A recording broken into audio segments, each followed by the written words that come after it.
நான் என்னோட iPhone 16 bro sale பண்ணிட்டு ஐஃபோன் 17 அப்கிரேட் பண்ணியிருக்கேன். இது அப்கிரேடா இல்லை டீக்ரேடாங்கிறது எனக்கு தெரியல. பட் 3 விஷயம் எதனால நான் இதை பண்ணேன். ஃபர்ஸ்ட் விஷயம் இதோட ஃப்ரண்ட் ஃபேசிங் கேமரா. இப்போ 18 மெகா பிக்சல் ஃப்ரண்ட் கேமரா கொடுத்துருக்காங்க. இது வந்து சென்சார் சைஸும் டபுள் பண்ணியிருக்கோம் அப்படிங்கிற மாதிரி ஆப்பிள் சொல்கிறாங்க. அவங்க சொன்ன மாதிரி இமேஜஸ் பார்க்கறதுக்கு அவ்வளோ ஷார்ப்பாக இருந்துச்சு. கம்பேரிங் 16 ப்ரோ கண்டிப்பாக அந்த 17ல இது ஒரு பெரிய அப்கிரேட். ரெண்டாவது 16 ப்ரோவில் ஃபாஸ்ட் சார்ஜிங் 20 வாட் கொடுத்துருந்தாங்க. ஐஃபோன் 17 சீரிஸ் எல்லாத்துலேயுமே 40 வாட் ஃபாஸ்ட் சார்ஜிங் சப்போர்ட் பண்ணுற மாதிரி கொடுத்துருக்காங்க. அதாவது 0 to 50% 20 மினிட்ஸில் நீங்கள் சார்ஜ் பண்ணிக்க முடியும் அப்படிங்கிற மாதிரி ஆப்பிள் கிளைம் பண்ணுறாங்க.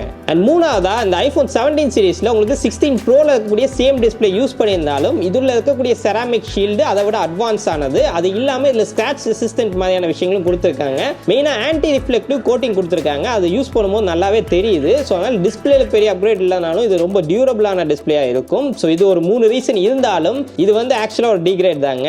இந்த ரீசன்ஸ்க்காக யாராச்சும் 16 ப்ரோ சேல் பண்ணிட்டு ஐஃபோன் 17 வாங்குறாங்கன்னா இட்ஸ் டோட்டலி வேஸ்ட். நான் வாங்கினதுக்கான ரீசன் வந்து இதில் ரிவ்யூ பண்ணணும், இதை வந்து யூடியூப் சேனலில் போட்டு ப்ரோமோட் பண்ணணும் அப்படிங்கிறதுக்காக வாங்கினது தான். அது மட்டும் இல்லாமல் நான் என்னோட ஐஃபோன் 16 ப்ரோவை 80,000 ரூபாய்க்கு ஒரு 15 டேஸ் முன்னாடி தான் நான் சேல் பண்ணேன். அதனால எனக்கு வந்து இது வந்து ஜீரோ காஸ்ட் தான். அதாவது அதை சேல் பண்ணிட்டு அப்படியே இந்த ஃபோன் வாங்கின மாதிரி தான். எந்த வித அடிஷனல் காஸ்ட்டும் நான் இதில் எக்ஸ்ட்ராவாக இன்வெஸ்ட் பண்ணல. ஸோ யாராச்சும் 16 ப்ரோ வச்சு 17 வாங்கலாமான்னு கேட்டிங்கன்னா அது மாதிரி பண்ணாதீங்க. 16 ப்ரோ சூப்பரான டிவைஸ் தான்.